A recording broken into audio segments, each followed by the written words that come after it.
Hai, Assalamualaikum warahmatullahi wabarakatuh. Saya Nur Hafizah binti Abdul Hamid daripada Mardi.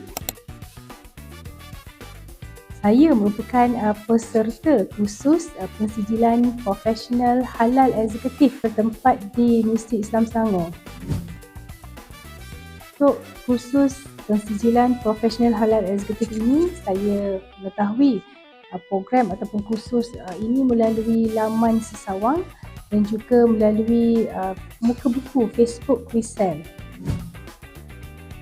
Apa yang saya tahu, halal adalah fardu untuk kita dan melalui kursus ini membuka minda kita untuk lebih mendalami ilmu berkaitan halal.